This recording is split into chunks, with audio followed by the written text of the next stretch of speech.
पेट के दर्द के तो बच्चे इतने बढ़ गए हैं कि भाई मैं नहीं जानता कि क्योंकि बच्चे लोग जंक फूड उल्टा सीधा चॉकलेट चिप्स इतना खा रहे हैं। किन लक्षणों पर माता पिता को तुरंत डॉक्टर के पास जाना चाहिए? मैं तो ये भी कहूँगा कि डेंगू जैसे वायरल बीमारी में भी एंटीबायोटिक की कोई ज़रूरत नहीं होती है। जब मैं टीके का नाम लिखता हूँ ना तो ज़्यादातर दादी लोग जो होती हैं और जो दादाजी होते हैं उनका चेहरा बिल्कुल डर से सहम जाता है। आप देखिए हर सरकार ने टीके पे बहुत ज़्यादा काम किया है। बच्चों की रोग प्रतिरोधक क्षमता बढ़ाने का सही तरीका क्या है? बच्चों को इतना गुस्सा आता है, बच्चा कंसंट्रेशन लेवल नहीं बना पाते, पढ़ाई में ध्यान नहीं दे पाते। उनको क्या होता है, रील्स देख देख के वो 10 सेकंड का उनको लगता है कि भाई 10 सेकंड उनका पूरा एंटरटेनमेंट हो जाए, उतना ही कंसंट्रेशन रह जाता है। ना बच्चे कंसंट्रेट कर पाता, ना पढ़ाई में अच्छा होता, IQ लेवल बहुत कम होते जा रहे हैं। गर्मी बच्चों के लिए बहुत ख़राब है।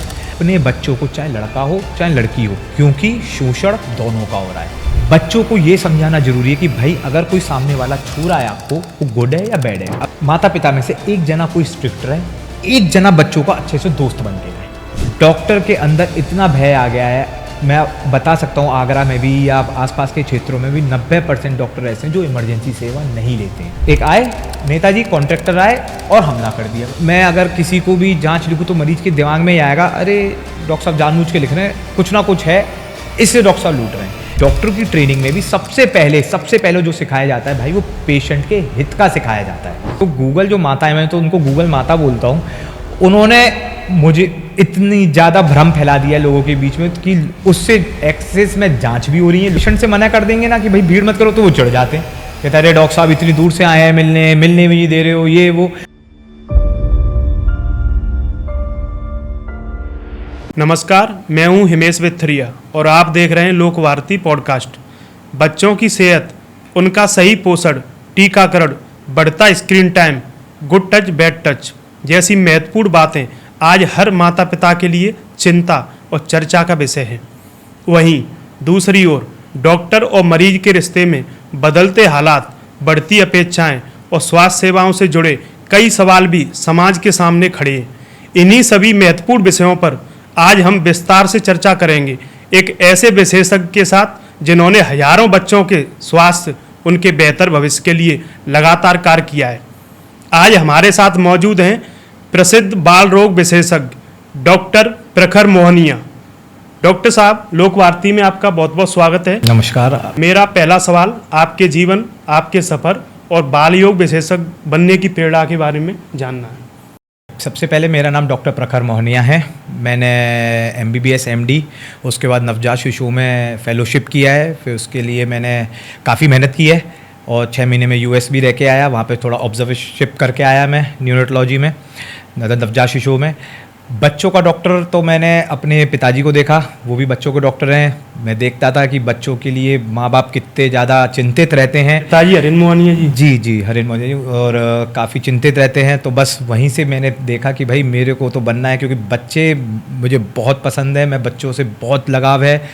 और उन्हीं को देख के बस फिर मैंने आज सोचा कि अपनी आगे इस प्यार को अपने प्रोफेशन में कन्वर्ट कर दिया जाए। तो इसलिए फिर मैंने आगे अपना बच्चों का डॉक्टर का बनने का सोचा।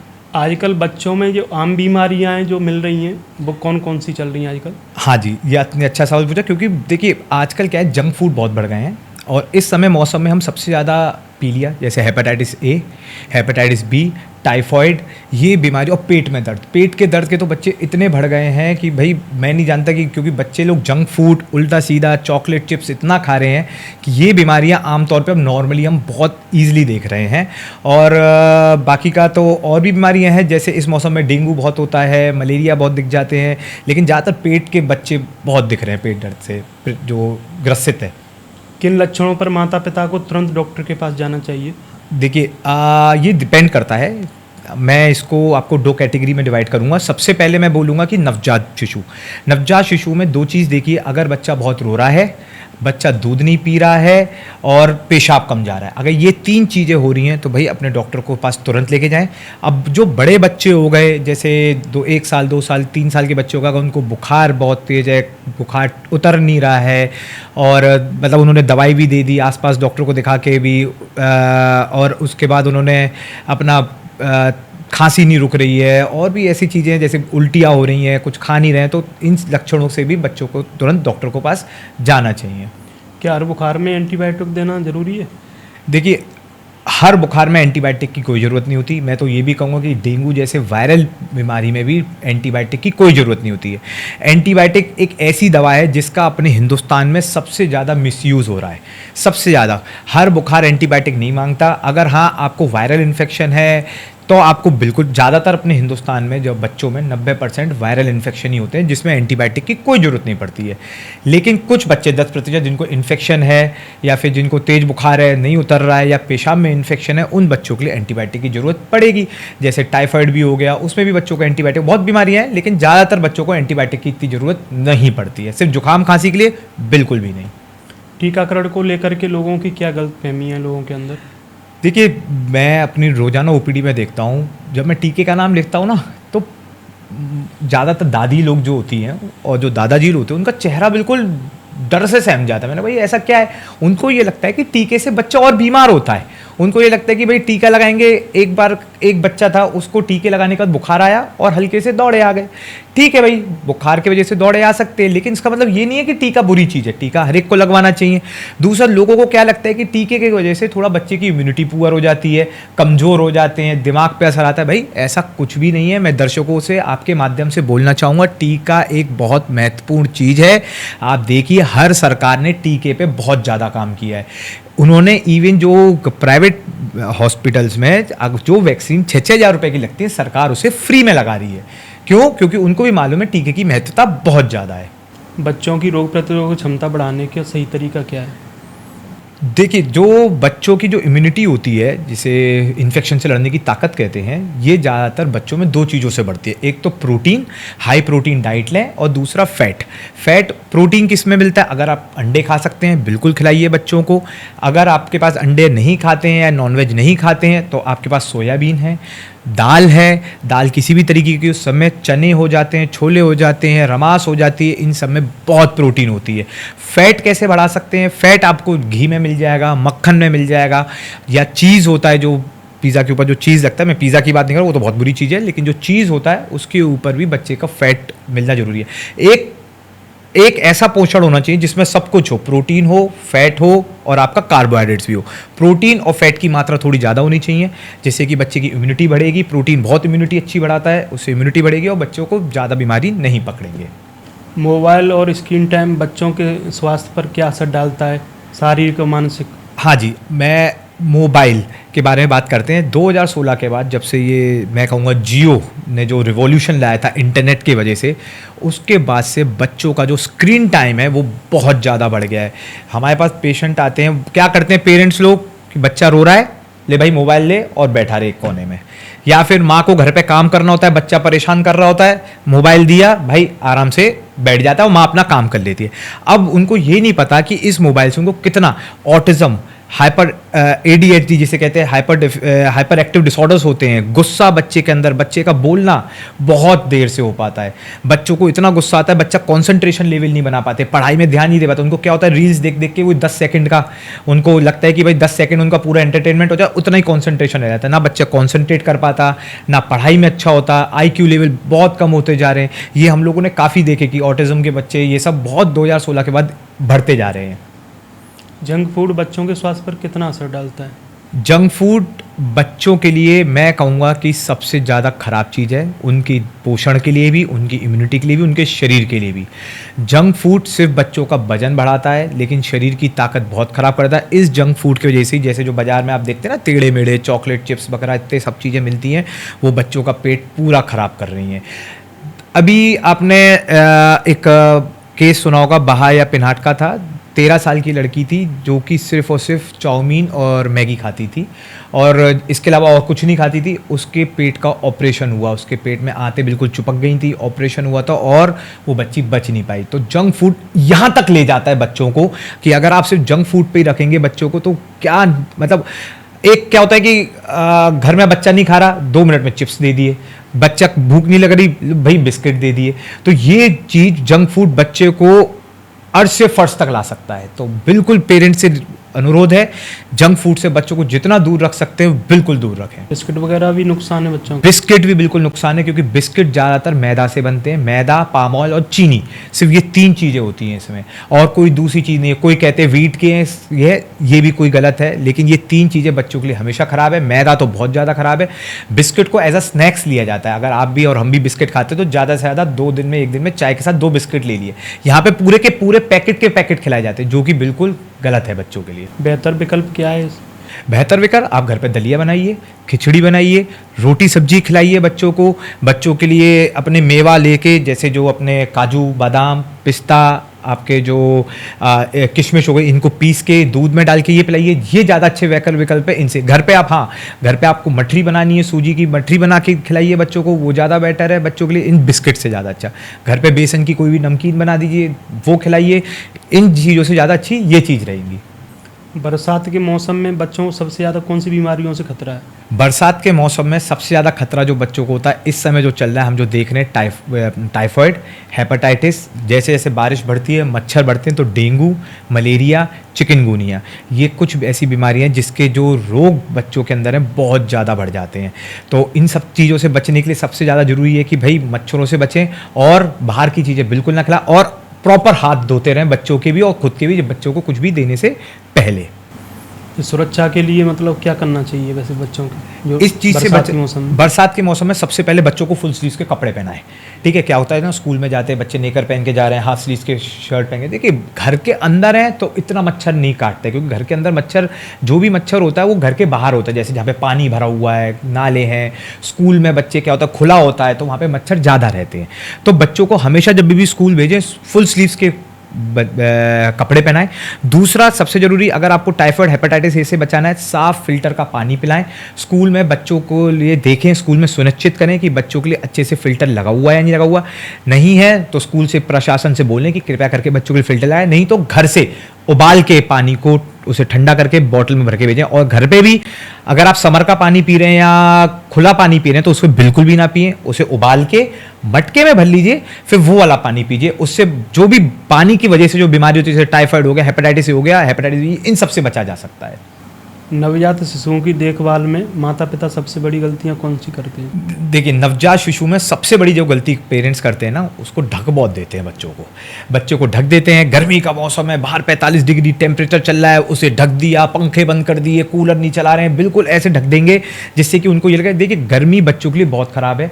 अगर बच्चे को आप इतना पैक करके रखोगे तो सबसे बड़ी गलती क्या होगी, बच्चे का वजन नहीं बढ़ेगा, बच्चा आपको बार बार बुखार आएगा, जिसे डिहाइड्रेशन फीवर बोलते हैं, बच्चा दूध नहीं पिएगा, चिड़चिड़ाएगा बहुत ज़्यादा। तो सबसे ज़्यादा जरूरी होता है, मैं नहीं कह रहा एसी चलाइए, 28-29 पे रखिए, कूलर चला रहे हैं, कूलर की सीधी हवा ना आए बच्चे के ऊपर, और बच्चे के हाथ पांव छू के देखते रहिए। अगर बच्चे के हाथ पांव छूने पे अगर लग रहा है कि बच्चे का शरीर गर्म है, कोई दिक्कत नहीं है, ठंडा लग रहा है तो पंखा बंद करके देख लीजिए या कुछ बंद कर लीजिए, ढक दीजिए बच्चे को। लेकिन जब तक शरीर गर्म है कुछ नहीं करना है। ऐसा बिल्कुल मत करिए कि बच्चे को ढक के रख दीजिए और बिल्कुल सबसे दूर। और दूसरी सबसे बड़ी गलती मैं देखता हूँ गाँव में क्या होता है, अपने रूरल एरिया में या फिर बहुत से अर्बन सिटीज़ में भी क्या होता है, जब बच्चा पैदा होता है ना तो कई सारे नाते रिश्तेदार आ जाते हैं, बच्चे को अपनी गोदी में लेते हैं, उसे पुच्चियाँ लेते हैं और हर जना अपनी गोदी में लेने की कोशिश करता है। नहीं भाई, 3 महीने तक बच्चे को कोशिश करें ज़्यादा से ज़्यादा लोगों से दूर रखा जाए, क्योंकि स्टार्टिंग में बच्चे की इम्यूनिटी बनी नहीं है। जब बनी नहीं है तो उससे क्या हो रहा है कि भाई बच्चा बीमार बार बार होगा। छोटे छोटे बच्चे आते हैं, बच्चे को पुच्ची लेते हैं, तो उस पुच्ची लेने की वजह से भी बच्चे को उसको इन्फेक्शन हो जाता है। तो कोशिश करें, और सैनिटाइजर रख लीजिए, जब भी बच्चे को छू रहे हो तो हैंड सैनिटाइज करके छूइए। आपका कहने का मतलब ये है कि फीवर वगैरह अगर आता है तो बच्चों को ढकना नहीं चाहिए? नवजात शिशु में वो देखना पड़ता है कि फीवर किस टाइप का है। अगर फीवर है तो खुला रखो, क्योंकि आप देखिए जब भी बच्चे को, कैसे मान के चलिए, मैं नवजात नहीं, जैसे 1-2 साल के बच्चों को बुखार आता है भाई साहब, आप सर पे और शरीर पे ठंडे पानी की पट्टी रखते हैं। क्यों रखते हैं? कि भाई बच्चे का बॉडी, ठंड की वजह से बॉडी का टेम्परेचर नॉर्मल हो जाए, इसलिए रखते हैं। अगर आप उस समय सब कुछ गर्म कर देंगे, भैया एसी बंद कर दिया, ढक दिया बच्चे को, तो बच्चे को और बुखार आएगा। ठीक है, बच्चे को खुला रखें, कपड़े खोल दे बच्चे के और पट्टी रखें ठंडी पानी। और नवजात शिशु में भी ढके ना, हाथ पांव छू के देखते रहा, अगर बच्चा गर्म है तो खुला रख सकते हैं आप। क्या हर बच्चे के लिए विटामिन सप्लीमेंट जरूरी है? नहीं, ये भी गलत है। अगर बच्चा माँ के दूध पे है और 6 महीने के बाद ने अच्छे से दूध पिलाया है, उसके बाद अगर बच्चा ऊपर का खाने पे जल्दी आ जा रहा है और वजन उसका सही से बढ़ रहा है तो बच्चे को किसी भी तरीके की विटामिन की ज़रूरत नहीं है। हाँ, लेकिन नवजात शिशुओं को विटामिन D3 देना ज़रूरी होता है। ये इसलिए देना ज़रूरी होता है क्योंकि आजकल हम लोग देखते हैं ना, पहले के ज़माने में क्या होता था, जॉइंट फैमिली रहती थी तो बच्चे को धूप भी अच्छे से दिखाई जाती थी। अब क्या हो रहा है कि बच्चे को इतनी अच्छे से धूप मिलती नहीं है, और आजकल जो महिलाएं होती हैं उनके अंदर भी विटामिन D3 की कमी रहती है, जिससे बच्चे के अंदर भी D3 की कमी आ जाती है, जिससे आगे जाके पैर टेढ़े होने की संभावना, ये सब चेचे रहते हैं। इसलिए विटामिन D3 देना पैदा होने से दूसरे तीसरे दिन पे आप शुरू कर सकते हैं, और वो कंटिन्यू रखना जरूरी होता है जब तक 6 महीने का बच्चा ना हो जाए। इसके अलावा और अगर प्री मैच्योर बच्चा हुआ है, समय से पहले हुआ है, तो डॉक्टर के अनुसार वो डॉक्टर एडजस्ट कर लेते हैं कि भाई किस तरीके से कौन सा सप्लीमेंट उसे देना है। लेकिन अगर पूरा बच्चा स्वस्थ है, हेल्दी है, कोई बीमारी नहीं पकड़ रहा, वजन भी अच्छे से बढ़ रहा है, उन बच्चों को विटामिन की सप्लीमेंट देने की कोई ज़रूरत नहीं होती है। डॉक्टर साहब, हमारे दर्शक आपसे गुड टच बैड टच के बारे में जानना चाहेंगे, क्या है? देखिए, गुड टच बैड टच एक बहुत ज़रूरी टॉपिक है। अभी हमने देखा राजस्थान में जो 32 दरिंदों ने एक बेचारी 13 साल की मासूम की बच्ची के साथ जो किया, उसके बाद से क्या, उससे पहले भी मैं लोगों से कहता था कि अपने बच्चों को, चाहे लड़का हो चाहे लड़की हो, क्योंकि शोषण दोनों का हो रहा है। ये मत सोचिए कि लड़कियों का हो रहा है, बच्चों में दोनों का शोषण हो रहा है। बच्चों को ये समझाना जरूरी है कि भाई अगर कोई सामने वाला छू रहा है आपको, वो गुड है या बैड है। अब जैसे मान के चलिए सामने वाला इधर हाथ रख रहा है या अपनी जांघों पे हाथ रख रहा है, ये एक तरीके का बैड टच है। ये बच्चों को, आप जैसे ही बच्चा 3 से 4 साल का हो जाए उसके बाद उसकी लिए ट्रेनिंग शुरू कर देनी चाहिए। बच्चे को अगर गाल पे किस ले रहा है वो बैड टच नहीं है, अगर लिप्स पे किस ले रहा है कोई अनजान आदमी या घर वाले को, वो बैड टच है। ठीक है, तो बच्चों को शुरू से ये ट्रेनिंग दी। आज के ज़माने में जैसे हम देखते हैं आजकल की सोसाइटी, जो अखबारों में डेली पढ़ते हैं, बच्चों को देना बहुत जरूरी, चाहे लड़का हो चाहे लड़की हो। मैं ये नहीं कह रहा सिर्फ लड़कियों को, लड़कों को भी उतना ही जरूरी, क्योंकि शोषण, बच्चों का शोषण इस देश में जितना है इतना मैंने नहीं सुना देखा, तो इसलिए ये बैड टच गुड टच के बारे में बहुत ज़रूरी है। माता पिता बच्चों को कैसे समझाएं कि बच्चे डरे नहीं, जागरूक रहें? देखिए, मैं हर माता पिता से ये कहता हूँ कि एक माता पिता में से एक जना कोई स्ट्रिक्ट रहे, एक जना बच्चों का अच्छे से दोस्त बन के रहे, जिससे कि बच्चे एक के साथ खुल के रहेंगे तो अपनी सारी चीज़ें बताएंगे बच्चे को। अगर दोनों स्ट्रिक्ट हैं तो हो सकता है बच्चे, कोई भी उनके साथ घटना हुई, चाहे स्कूल में हुई हो चाहे बाहर हुई, तो वो घबराएंगे।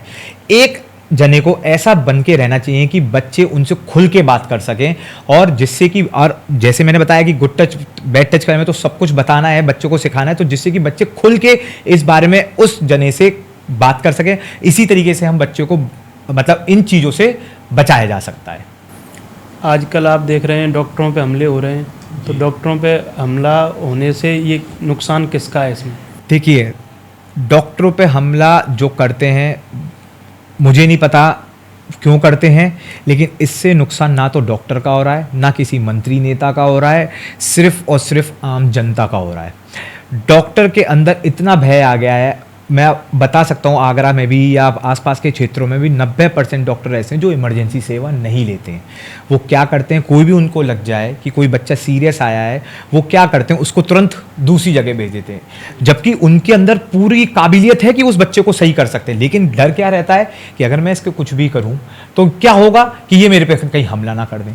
तो डॉक्टर की मानसिक स्थिति इस समय मैं जो देखता हूँ, क्योंकि आप अभी महाराष्ट्र में एक डॉक्टर साहब थे, बस उन्होंने इतना कह दिया कि भैया इस बच्चे का प्री मैच्योर बेबी हो सकता है, तो एनआईसीयू की जरूरत पड़ देगी, आप इससे को सियोन हॉस्पिटल में ले जाइए, दूसरे हॉस्पिटल में ले जाइए, क्योंकि हमारे यहाँ एनआईसीयू बेड्स फुल है।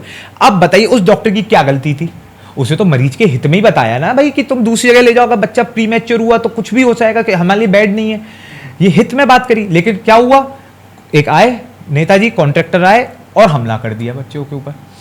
इसी तरीके से अब डॉक्टर, फिर क्या होता है, अब कोई सीरियस बच्चा है, क्योंकि जब भी कोई भी सीरियस जन आता है, पहला आधा घंटा उसके लिए, जिंदगी के लिए बहुत जरूरी होता है। अगर डॉक्टर उसी में डर जाए, कहेगी भाई आगे लेके जाओ, तो किसका नुकसान होगा? समाज का होगा। तो ये चीज है, अगर डॉक्टर के ऊपर हमले होंगे तो समाज का ही नुकसान सबसे ज्यादा होगा। अच्छा, मैं ग्रामीण क्षेत्रों को लेकर के बात करूंगा। जो गाँव में बच्चे बीमार होते हैं, थोड़ी बहुत दिक्कत होती है, तो तुरंत जो गाँव के डॉक्टर हैं उनको दिखाते हैं, तो क्या ये सही है? मैं एक बताता हूँ, 2-3 दिन पहले की बात है। एक बच्चे को 5 दिन से बुखार चल रहा था, ठीक है। अब बाबा आए थे बच्चे के और मम्मी आई थी। मैंने बाबा से पूछा, बाबा तुम्हारे बच्चे को 5 दिन से बुखार चल रहा था, तो तुम पहले क्यों नहीं लेके आए? अब उन्होंने एक ऐसी बात की जो मुझे लगा वाकई में सही थी। उन्होंने बोला, डॉक्टर साहब हम वहाँ पे रहते हैं, वहाँ से हम आएंगे, 2 जने की टिकट के खर्चा होगा, यहाँ पे डॉक्टर की फीस देंगे, अगर डॉक्टर ने कोई जांच लिख दी तो वो कराएंगे, तो लगभग 2,500 से 3,000 का खर्चा हो जाएगा सिर्फ आगरा आने में।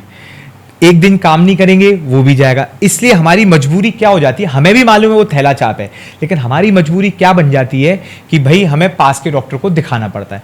और दूसरा दिक्कत क्या है कि ग्रामीण क्षेत्रों में अभी आपकी जो सुपर स्पेशलाइजेशन या स्पेशलाइजेशन वाले जो डॉक्टर्स हैं वो नहीं पहुंच पाए, तो दूसरी मजबूरी उनकी ये बन जाती है, इसलिए वो दिखाना पड़ता है।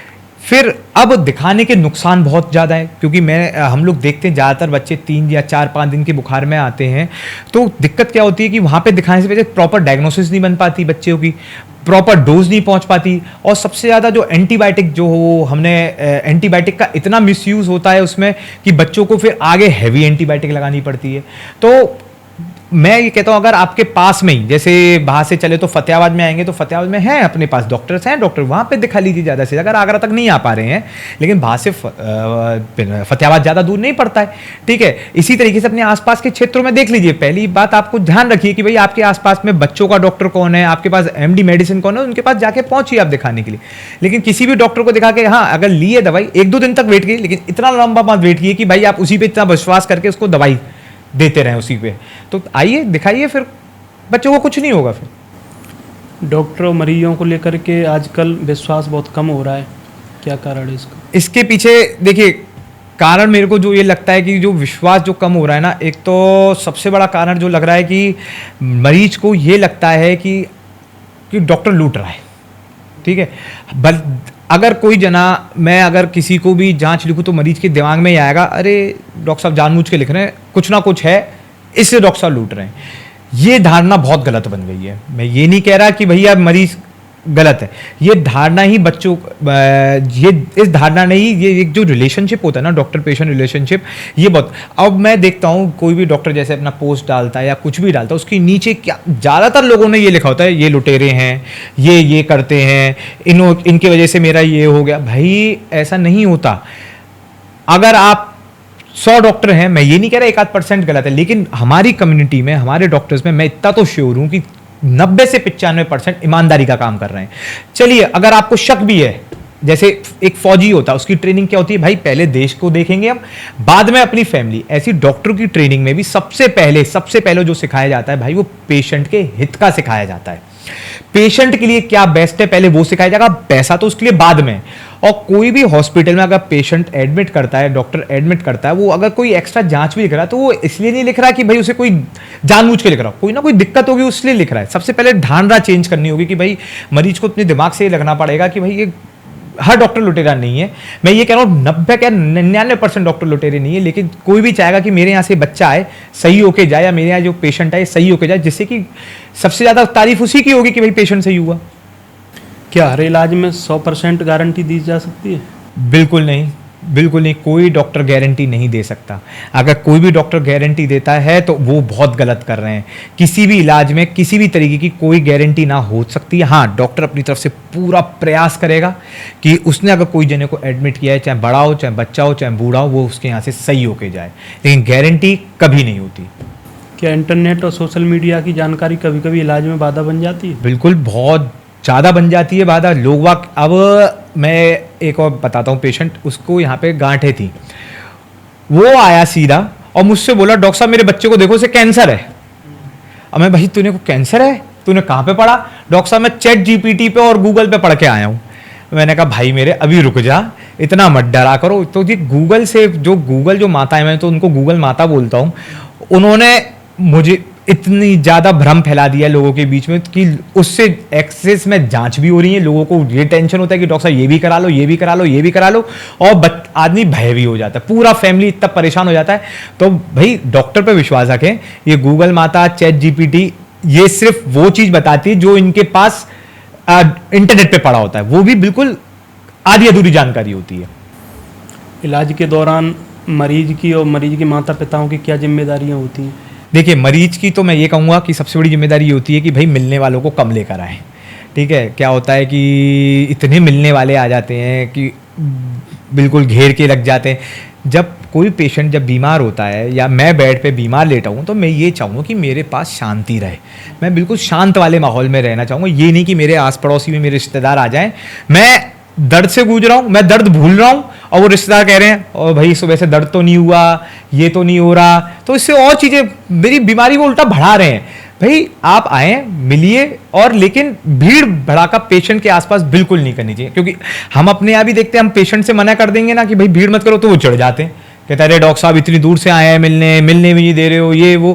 भाई आपके लिए ही मना कर रहे हैं, कोई भी डॉक्टर कह रहा है वो पेशेंट के लिए बात कर रहा है, पेशेंट के हित में बात कर रहा है, इसलिए मिलने से मना किया जा रहा है। बस मैं तो रिश्तेदारों से यही हाथ जोड़ के भी इतनी आप कर लीजिए कि भाई थोड़ा सा भीड़ कम रखिए और मिलना मिलाना कम करिए, सही होगा, खूब मिलिए। उसके बाद जो देख के जा रहा है वो भी सोशल मीडिया पे पोस्ट कर रहा है, फिर और लोग देखने आ रहे हैं, इससे नुकसान है। बहुत नुकसान है। और उससे क्या होता है कि अब मैं आपको बताता हूँ, हमारे बच्चा कोई भी पेशेंट एडमिट होता है, अब वो आके मरीज के दिमाग में कंफ्यूजन पैदा कर देता है, अरे फलाने डॉक्टर साहब ने ऐसा कर दिया था, फलाने डॉक्टर साहब ने ऐसा कर दिया था, तो वो मरीज की उसमें भी तो एक जो मरीज डॉक्टर इलाज कर रहा है उससे विश्वास हटता है, और फिर मरीज को ये लगता है कि यहाँ से लो, आधा दूरा ट्रीटमेंट कराते, फिर छुट्टी लेके किसी और के पास जाते, तो ये कंफ्यूजन और क्रिएट कर देता है। अच्छा डॉक्टर साहब, मैं एक सवाल और करना चाहूँगा, मरीज सही डॉक्टर का चुनाव कैसे करेगा? देखिए सही डॉक्टर का चुनाव, देखिए सबसे पहले मरीज जिस डॉक्टर के पास जा रहा है उसे ये पता होनी चाहिए, या तो पहले मैं बोलूँगा पहले जिस हॉस्पिटल में जिस बीमारी को लेके जा रहा है, सबसे पहले तो उसे ये पता होना चाहिए कि उस हॉस्पिटल में ये बीमारी का इलाज है या नहीं है। अब मान के चलो कोई MBBS वाले ने रजिस्ट्रेशन करा रखा है एज अ फिजिशियन, कोई प्रेग्नेंट महिला चली जाए उसके पास डिलीवरी कराने, ठीक है, वो गलत है, वो गलत जगह चली गई। दूसरा चुनाव, फिर दूसरा ये देखें कि उस स्पेशलिटी की जिसके लिए वो जा रहे हैं वो डॉक्टर वहाँ पे 24 घंटे रहते हैं या नहीं रहते हैं। अब जैसे मैं देखता हूँ बहुत से यहाँ पे हॉस्पिटल में टीम आ जाती है, जैसे बाहर क्षेत्र में आगरा की टीम चली गई, ठीक है, इधर टीम चली जाती है और डिलीवरी करके महिलाओं की आ जाती है, फिर राउंड कौन ले रहा है, कौन ले रहा है? भाई जिसने ऑपरेशन किया उसे ज्यादा पता होगा ना कि मैंने कैसे किया है, मेरे को राउंड लेना चाहिए, तो मरीज उधर भटक जाता है। तो भैया पहले जाने से पहले ये देख लें कि उसमें जो डॉक्टर जो ऑपरेशन कर रहा है या जो डॉक्टर हमारा इलाज कर रहा है वो 24 घंटे रहता है या नहीं रहता। दूसरा ये देखें कि भाई जो स्पेशलिटी के लिए हम जा रहे हैं वो है, इसकी वजह से और पेशेंट सोचता है कि ये डॉक्टरों की गलत धारणा बन जाती है, क्योंकि हर जगह गलत जगह काम हो रहा है, तो इसके लिए पेशेंट को खुद जागरूक होना पड़ेगा। डॉक्टर साहब मेरा आखिरी सवाल है आपसे, लोक वार्ती के दर्शक भी देख रहे हैं, आगरा की जनता भी, आप इनको क्या संदेश देना चाहेंगे? मेरा तो बस ये संदेश है पूरे आगरा की जनता से या पूरे जो भी देख रहे हैं इस पॉडकास्ट को कि प्लीज़ डॉक्टर पे विश्वास रखिए। कोई भी डॉक्टर बुरा नहीं चाहता, कोई भी डॉक्टर ये नहीं चाहता कि कोई भी उसका पेशेंट आया है वो बीमार और होके जाए। सब चाहते हैं कि पेशेंट स्वस्थ और अच्छा होके जाए, क्योंकि डॉक्टर भी चाहता है कि उसके बाद पेशेंट आए, और एक पेशेंट से ये होके जाएगा वो 10 जगह या 100 जगह बोलेगा, ये भी डॉक्टर को पता होता है। तो कोई भी इस तरीके की विश्वास रखें, और मैं पक्का कह सकता हूं कि डॉक्टर अपनी पूरी जान पूरी नॉलेज लगा देगा उसको सही करने में। डॉक्टर साहब लोक वार्ती को अपना विशेष समय देने के लिए और लोक वार्ती के माध्यम से आगरा की जनता को पूरी जानकारी देने के लिए बहुत बहुत धन्यवाद।